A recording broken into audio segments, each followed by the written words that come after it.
안녕하십니까? 자, 지금부터 2021년도 1월 16일 날 실시가 되었던 경찰 승진 형소법 기출 강의 해설을 진행하도록 할 텐데요. 약간 좀 말씀을 드리면 일단 우리가 그 2020년도 형소법이 개정이 됐잖아요. 개정이 됐던 부분이 있는데 이것은 실시 날짜가 시행 날짜가 2021년 1월 1일이었기 때문에 시간적으로 촉박했던 것 같아요. 그래서 이거는 출제가 되지 않았어요. 출제가 되지 않았다. 않았지만 내년도 시험에는 무조건 반영되겠죠. 무조건 반영이 된다. 그래서 요 개정된 파트는 내년도 공부하실 때 꼭 좀 숙지를 해 두셔야 되고요. 그 다음에 조문 이론 판례 문제인데요. 우리 형소법 같은 경우는 거의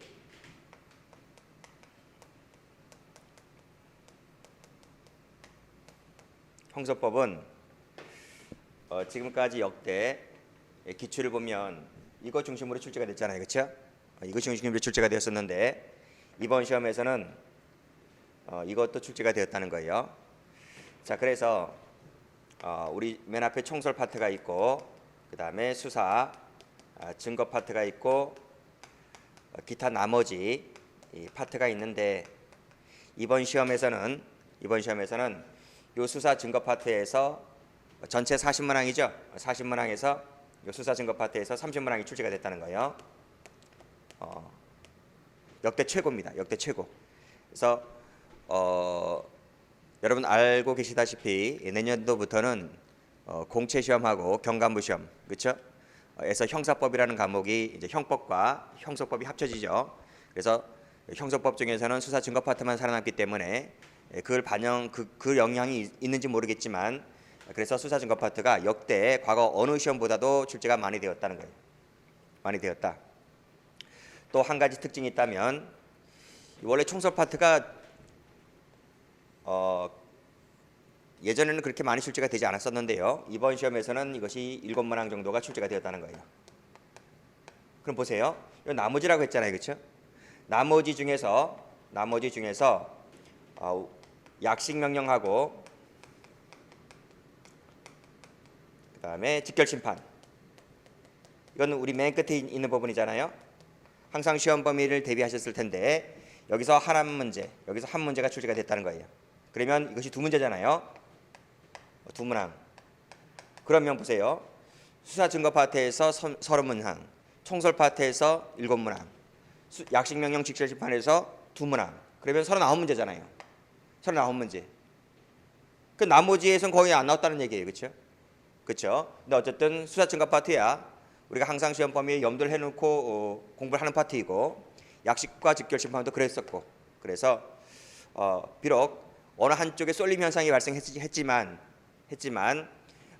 지금까지 공부를 충분히 하셨던 분들은 이쪽을 전부 다 대비를 하셔서 공부를 하셨기 때문에 문제는 아주 쉽게 출제됐다. 난이도를 보면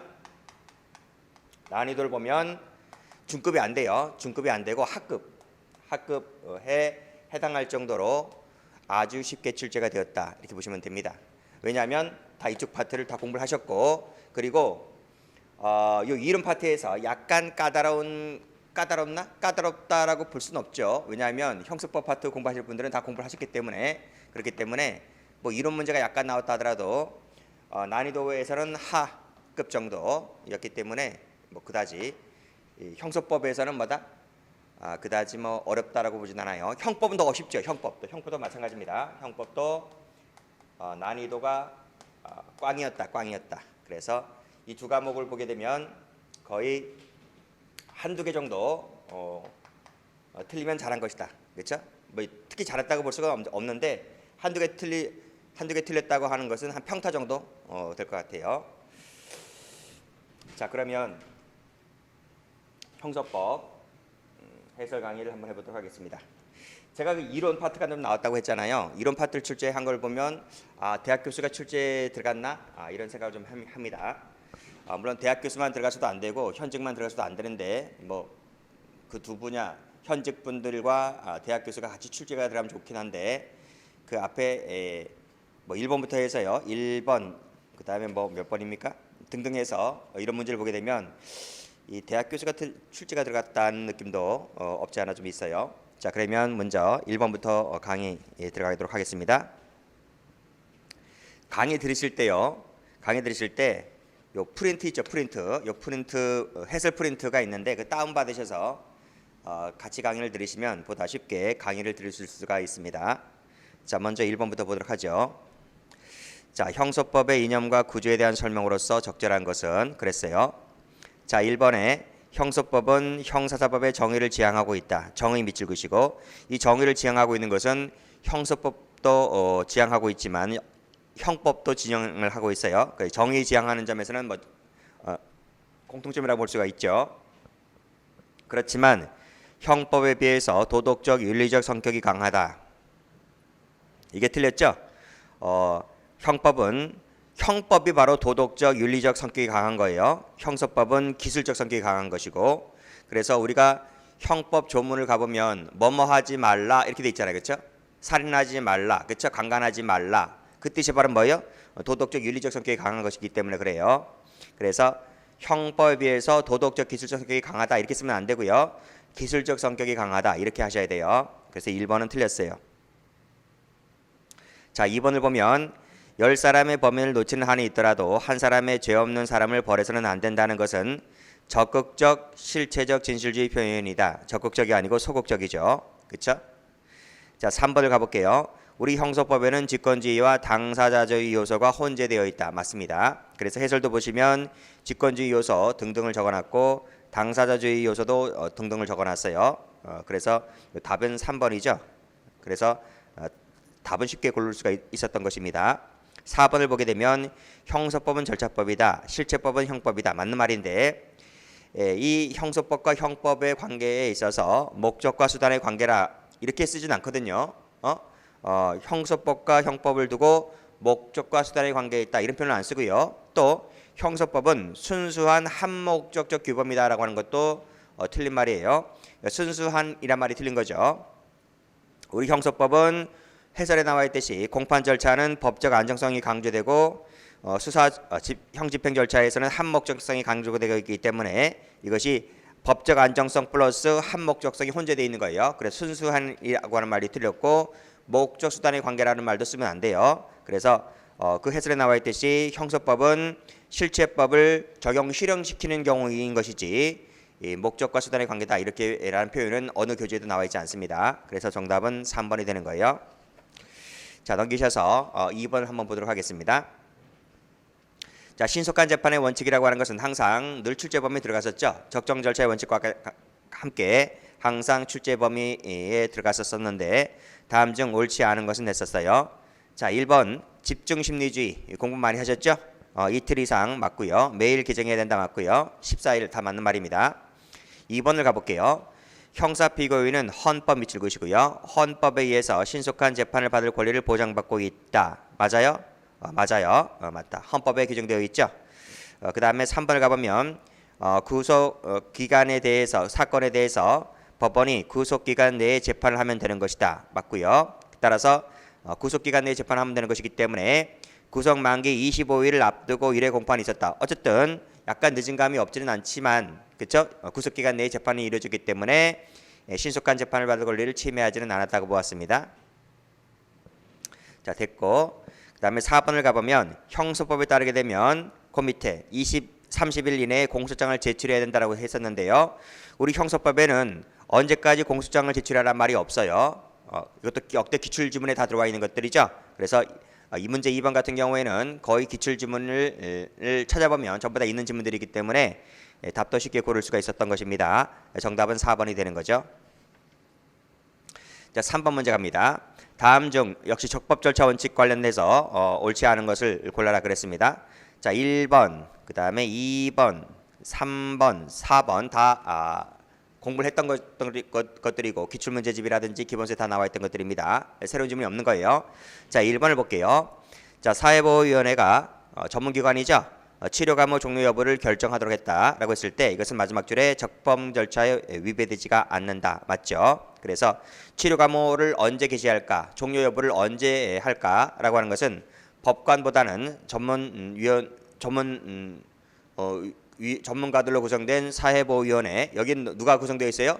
의사, 정신과 의사라든지 변호사라든지 상당한 그 분야의 전문가들로 구성되어 있기 때문에 오히려 법관보다는 좀 더 치밀하고 섬세하게 시작점과 종료 여부를 결정할 수 있는 거예요. 이것은 합헌 결정 내린 겁니다. 그래서 맞는 지문이죠. 자, 2번 가볼게요. 피고인의 구속기간은 마지막에 엄격히 제한하고 있다 하더라도 공정한 재판을 받을 권리를 침해한다고 볼 수가 없다. 맞는 말이죠. 여기서 피고인의 구속기간은 며칠이죠? 우리 형사법에 가보면 구속기간은 며칠로 되어 있습니까? 2개월로 되어 있어요. 2개월로 되어 있고 그 다음에 계속할 필요가 있을 때는 신금마다 2차에 한해서 갱신할 수 있다 그랬죠. 그 조항을 말하고 있는 겁니다. 라고 했을 때 그 2개월로 제한하고 있는 것, 즉 계속할 필요가 있을 때 신금마다 2개월로 갱신할 수 있다라고 하는 그 조항은 공정한 재판을 받을 권리를 침해하지 않았다. 그러니까 우리가 공부하고 있는 거죠. 그렇죠? 만약에 제한 침해했다라고 보게 되면 유언 결정 났기 때문에 우리가 그걸 공부해서는 안 되는 거죠. 근데 합헌 결정 났기 때문에 우리가 그 지문 갖고 공부하는 거예요. 그래서 맞는 지문이죠. 3번 가보면 두 번째 줄에 경찰 공무원의 증인 적격 인정하는 거, 그렇죠? 적정 절차에 반한다고 볼 수가 없다고 했습니다. 그 다음에 4번 가보시면요. 위법 수집 증거는 증거로 못 쓰죠. 근데 예외가 조항이 있다 그랬어요. 예외 조항이요. 그게 뭐예요? 위법 수집의 영향이 차단되거나 차단 밑줄, 소멸 밑줄. 그랬을 때는 예외적으로 증거 능력을 인정할 수 있다라고 봤습니다. 정답은 4번이 틀린 거죠. 자, 문제 4번 가볼게요. 자, 이것은 지금까지 기출된 건 아닌데, 자, 피고인 밑줄 그시고, 자, 피고인이 형사 절차에서 갖는 권리를 모두 골라라 그랬습니다. 자, 공소장 부분 아닌 것만 제가 골라볼게요. 재정신청권이 아니죠. 재정신청권은 누구한테 있죠? 고소고발인이죠. 고소고발인인데 고발인은 4개의 범죄, 형법상의 4개의 범죄만 제한적으로 인정하고 있습니다. 어쨌든 간에 고소인, 고발인이 주체인 것이지 재정신청권은 피고인이 주체가 아닌 거예요. 그래서 일단 니은은 X입니다. 그 다음에 마지막에 나와 있는 감정유치 청구권이 있죠. 이 감정유치 청구권은 검사에게 있는 거지 피고인에게 있는 건 아니죠. 그래서 이것도 X고요. 나머지는 전부 다 피고인에게 인정하고 있습니다. 그래서 정답은 4번이 되는 거예요. 자, 문제 5번 가볼게요. 자, 진술거부권 문제입니다. 진술거부권도 당연히 예상 문제가 됐죠. 자, 다음 중에서 옳지 않은 것은 냈습니다. 자, 1번 질문. 자, 피의자에게 미리 진술거부를 고지하지 않을 때에는 당연히 증거로 못 쓰죠. 맞는 질문이고. 2번도 많이 나왔죠. 개개의 질문 밑줄 그시고 일체의 진술 밑줄 그시고 거부할 수가 있습니다. 그래서 틀렸죠. 3번 가보시면 갱신했을 때는 진술거부권을 다시 고지해야 돼요. 그렇죠? 그다음에 4번 가보시면 무능력자인 피고인, 피의자의 법정 대리인, 그다음에 외국인도 진술거부권 주체가 된다. 맞죠? 그렇죠? 우리 헌법상에는 모든 국민에게 진술거부권을 보장하고 있습니다. 그렇기 때문에 진술거부권의 주체는 제한이 없는 거예요. 따라 제한이 없기 때문에 의사, 무능력자, 법정 대리인, 외국인 전부 다 주체가 될 수가 있는 거죠. 그래서 맞는 질문입니다. 정답은 2번 됩니다. 자, 넘기셔서 문제 6번 가봅니다. 자, 무죄 추정. 그쵸? 원래는 무죄 추정이라든지 뭡니까? 이 진술거부권 각각 한 문제씩 이렇게 나오는데 다 이제 2문제씩 나왔다는 거예요. 각각 한 문제씩. 그쵸? 자, 다음 중에서 옳지 않은 것은 냈어요. 자, 무죄 추정 형사 절차 밑줄 그시고 그 밖에 기본권 제한 밑줄 그시고 맞습니다. 그 다음에 2번 가보시면 파기환송 사건에 있어서 구속기간 및 갱신 및 구속으로 인해서 신체의 자유가 제한되죠. 그 문제를 한번 가보세요. 신체의 자유가 제한되는 것은 이 원칙에 위반되지가 않는다. 당연하죠. 그렇죠? 아무리 무죄 추정을 받는 피고인이라 할지라도 구속 사유가 있어서 구속영장이 발부됐잖아요. 그렇죠? 집행이 되었기 때문에 따라서 신체의 자유가 제한되는 것은 당연한 거죠. 그렇죠? 그래서 구금되었다 할지라도 이러한 조치가 무죄취의 원칙에 위반되지는 않는 겁니다. 그래서 맞는 지문이고요. 3번 가볼게요. 유죄의 확정 판결이라는 형사처분이잖아요. 그렇죠? 징계 혐의는 징계 처분이고요. 이 두 가지는 다른 거예요. 엄연히 다른 것이기 때문에 이 두 가지를 함께 받는다 할지라도 이중 처벌이 아닌 겁니다. 따라서 유죄 확정 판결 받기 전에 징계 혐의 사실이 인정되었다 할지라도 이중 처벌은 아니기 때문에 무죄성 원칙에 위반되지가 않는다. 맞습니다. 4번은 많이 봤죠. 전에 그 소년부 송치 처분 전과를 기재한 것은 무죄취형 원칙에 위반되지가 않는다 그랬습니다. 그래서 정답이 4번이 틀렸죠.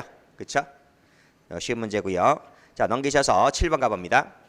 변호인 문제입니다. 다음 중에서 옳지 않은 것은 냈습니다. 1번은 법조문이죠. 대법원 이외의 법원 밑줄 그으시고 하급법원이죠. 1심하고 2심을 말하게 되는데 변호사 아닌 자를 변호인으로 선임할 허가할 수 있는 거죠. 맞습니다. 그렇지만 대법원은 반드시 뭐다? 변호사 자격증을 가진 사람이어야 한다는 거죠. 자, 1번 맞는 지문이고, 자, 2번을 가보시면 신금마다 밑줄짝 맞죠.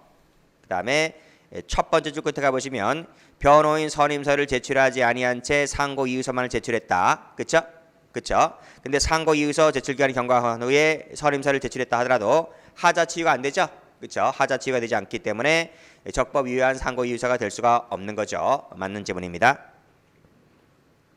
3번 가볼게요. 필요적 변호 사건인데요. 자, 필요적 변호 사건 같은 경우는 반드시 변호인이 있어야 됩니다. 그런데 예외가 하나 있어요. 판결만 밑줄짝, 판결만 선고할 때는 변호인 없이 개정이 가능합니다. 그래서 맞는 지문이고요. 4번 가볼게요. 자, 변호인만이 갖고 있는 고의권이 있는데요. 자, 접견교통권, 피의자 신문 참여권, 피고인 신문권 등이 있는데 하나가 아니에요. 열람복사권 X 하시고, 열람복사권은 뭐다?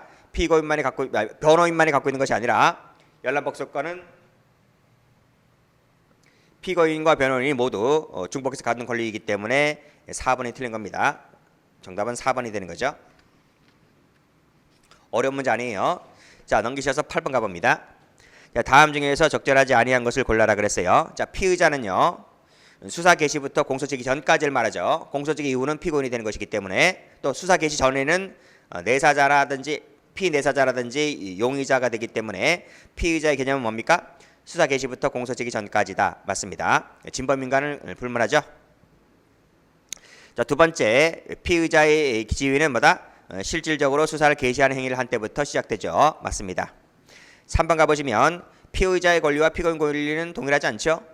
이거 형사법 공부하신 분들 다 알 것이고요. 답이 3번이네요.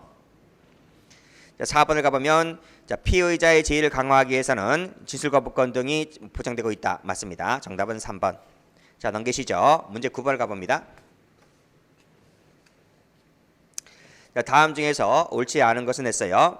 자, 1번은 많이 나왔죠. 수사할 때 처음 나오는 판례예요. 수사라고 하는 것은 그렇죠? 범죄 혐의 유무를 명백히 하여 공소 제기 유지 여부를 결정하기 위해서 하는 것을 말한다. 맞고. 자, 2번 가볼게요.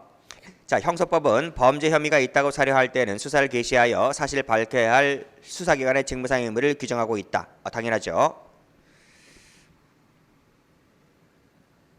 그래서 검사에게도 직무상 의무를 규정하고 있고 사법경찰관에게도 규정하고 있고 그래요. 자, 3번입니다. 수사 절차는 공판 절차처럼 획일적인 절차에 따라 진행된다. 맞아요? 틀려요. 수사 절차는 공판 절차가 아니죠. 일단 그 점에서 틀린 것이고요. 그 다음에 획일적인 절차에 따라 진행된다. 그런 것도 뭐 엄격히 말하면 틀린 거예요. 자, 그래서 답은 3번입니다. 자, 4번 가볼게요. 수사라고 하는 것은 우리 첫 번째 1번을 가보시면 범죄 혐의 유무를 명백히 한다고 했잖아요. 이 혐의라고 하는 것은 주관적 혐의를 말하죠. 주관적 혐의를 말하게 되는데, 따라서 수사 절차라고 하는 것은요, 이 주관적 혐의를 객관화, 국화하는 과정이라고 볼 수가 있기 때문에 답은 4번이 맞는 질문입니다. 정답은 3번이 되는 거죠. 자, 넘기셔서 문제 10번 가봅니다. 자, 판례 문제네요. 자, 다음 중에서 옳지 않은 것을 골라라 그랬어요.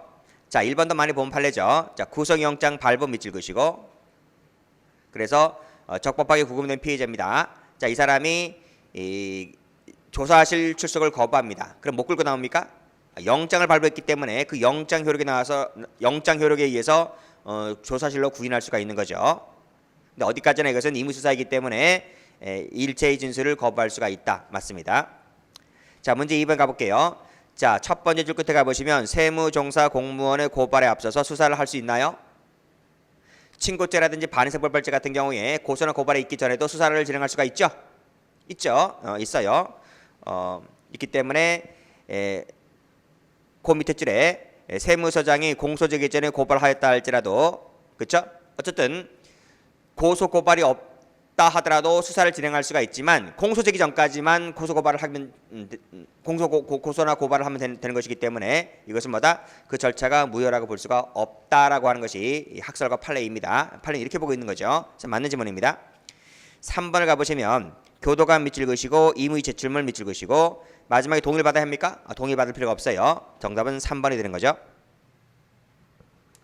자, 4번 문제 두 번째를 보시게 되면 고발이 있기 전에 수사를 하였다. 할 수 있다니까요. 그렇기 때문에 그 사유만 갖고서는 그 수사가 위법이라고 볼 수가 없다. 그렇죠? 할 수는 있지만 공소제기 전까지는 뭐다? 추가적으로 나중에 고소나 고발을 해주면 되는 거죠. 답은 3번이 됩니다. 자, 11번 가보죠. 다음 중에서 옳지 않은 것은 냈어요.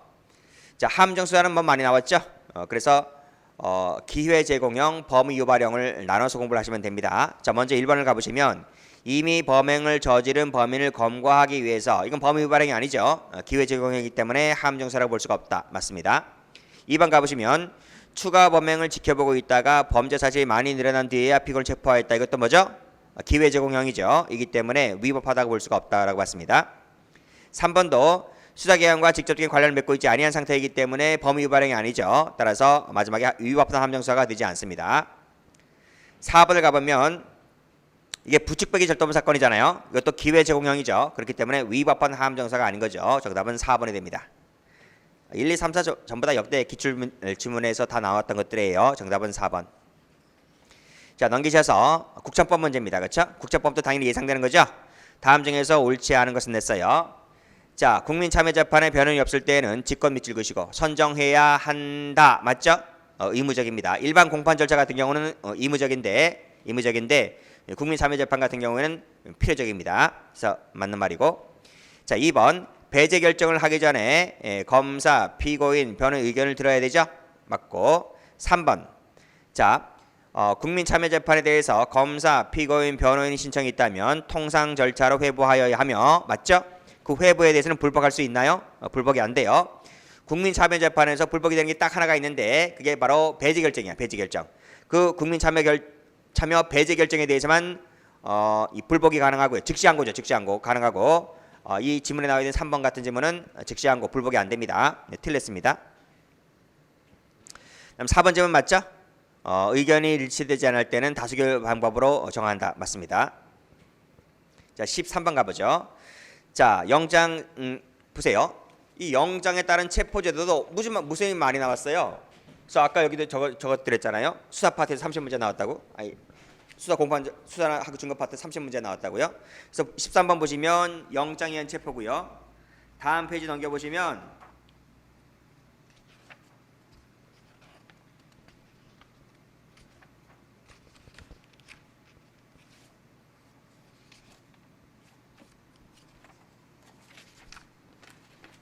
몇 번인가?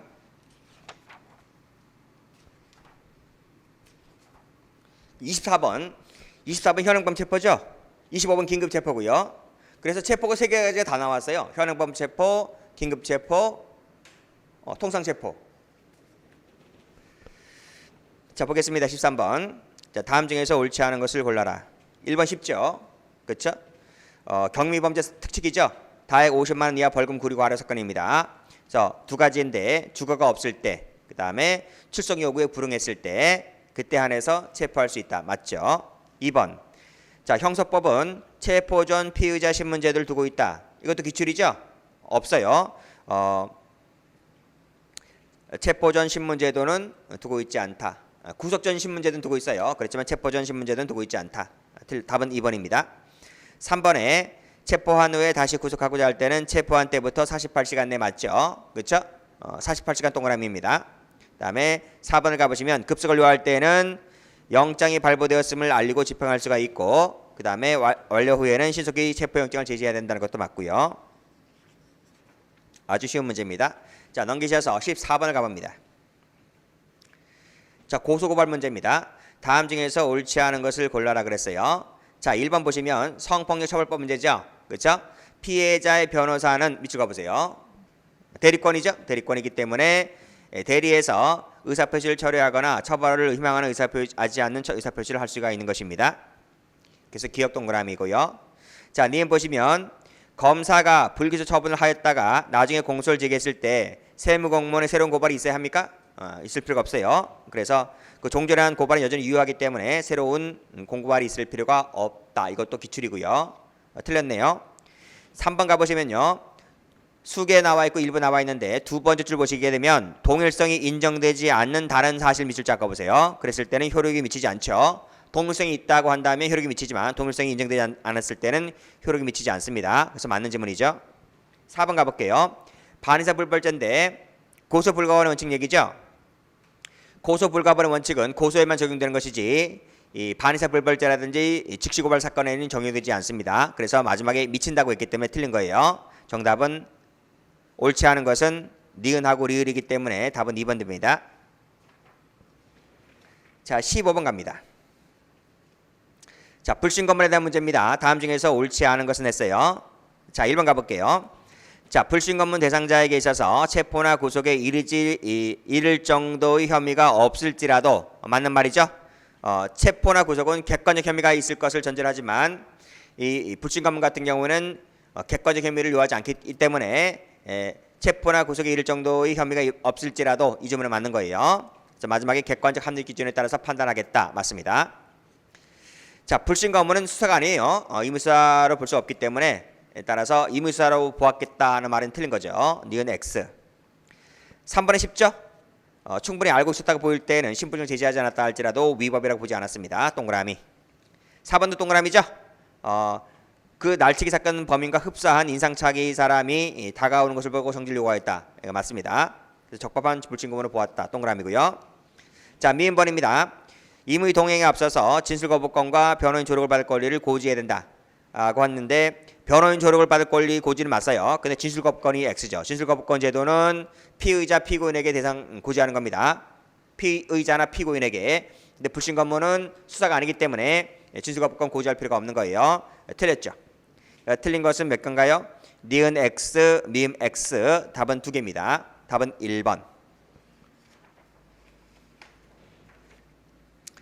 자, 16번 갑니다. 다음 중에서 옳지 않은 것은 냈어요. 고소 문제네. 고소. 16번의 고소고 17번의 고소 취소가 나왔어요. 고소도 2문제. 그렇죠? 뭐 다 나온 거예요. 다 나온 거. 수사 파트는 거의 다 나왔다고 보시면 돼요. 자, 16번 가보죠. 자, 고소 능력이 필요하죠? 고소 능력은 두 번째 줄에 의사 능력을 갖추면 되는 것입니다. 맞는 말이고요. 자, 2번 성폭력 범죄의 고소기간은 마지막 줄에 범인을 알게 된 날로부터 1년이다. 맞죠?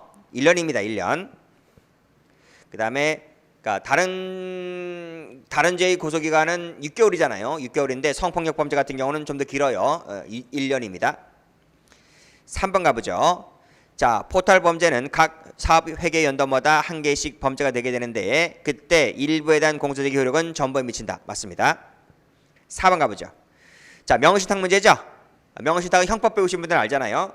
대내적으로는 신탁자, 대외적으로는 수탁자. 법률관계. 그렇죠? 따라서 마지막 줄에 명의신탁된 경우에 있어서 고소권자는 명의신탁자다, 수탁자가 됩니다. 그래서 대외적 활동을 하는 사람이 수탁자 이름이기 때문에 고소권자는 수탁자로 봐야 되는 것이지 신탁자로 보면 안 되는 거예요. 공부를 안 했다 할지라도 명의신탁 법리를 알고 있다면 당연히 받을 수가 있는 거죠. 근데 명의신탁 법리를 알 수가 있을까? 알 수 있죠. 우리가 형법 시간에 횡령죄 할 때 배우잖아요. 배우기 때문에 이 판례도 굳이 설령 만약에 안 본 낯선 판례를 할지라도 명의신탁 법리를 아는 분들이라면 충분히 맞출 수가 있는 것입니다. 정답은 4번 되는 거죠. 자, 17번 갑니다. 자, 고소 취소 문제입니다. 다음 중에서 옳지 않은 것을 골라라 했어요. 자, 고소 취소는 수사기관 또는 법원에 하는 거 맞죠? 서면 또는 구술 가능하고요. 1번 동그라미. 자, 2번 판례죠. 당시 나이가 14세 10개월이었다 밑줄 짝 끄시고 라 하더라도 의사 능력이 있다고 한다면 단독으로 고소 취소를 할 수가 있기 때문에 법정 대리인 동의가 없었다 할지라도 유효하다. 맞습니다. 3번은 제가 해설에서 보듯이 제가 못 달았어요. 왜냐하면 이게 아무리 검색을 하더라도 나타나지 않더라고요. 그래서 일단은 빨리 해설을 달아야 되기 때문에 일단은 제가 이 자료를 넘겨야 되잖아요. 자료를 넘겨야 되기 때문에 다른 건 다 해설을 달았는데요. 요것만 못 달았어요. 그래서 요 판례번호를 제가 답은 3번으로 되어 있는데 나중에 어떻게 찾게 되면 그때 해설을 넣기로 하고요. 일단은 답은 3번입니다. 일단 보도록 할게요. 자, 피해자가 피고인을 고소했어요. 그런데 법원으로부터 증인 출석하라는 소환장을 받은 피해자가 자신에 대한 증인 소환을 연기를 해달라 연기 밑줄짝 또 기일 변경 신청 밑줄짝을 했습니다. 자, 연기를 해달라 기일 변경 신청을 했는데 이것이 처벌 불원 의사표시로 볼 수 있나요? 상식으로 한번 생각해 보자고요. 판례 공부를 안 했다 할지라도 증인 출석 소환장을 받았는데 피고인이 처벌 불원 의사표시 무슨 서류를 낸 게 아니에요. 제출한 게 아니라 연기해달라. 내가 안 하겠다가 아니고 뭐 포기하겠다는 것도 아니에요. 연기를 해달라. 기일 변경 신청을 해달라고 했는데 그 두 가지만 봤을 때 이것이 처벌 불원 의사표시로 볼 수 있냐고 상식적으로 아닌 거죠. 제가 판례를 못 찾겠어요. 일단은 답은 3번입니다. 4번 가볼게요. 자, 합의서 밑줄 그으시고 수사기관에 제출했다 밑줄짝. 이것은 마지막 줄에 처벌 불원 의사를 철회할 수가 없다. 맞습니까? 맞는 거죠.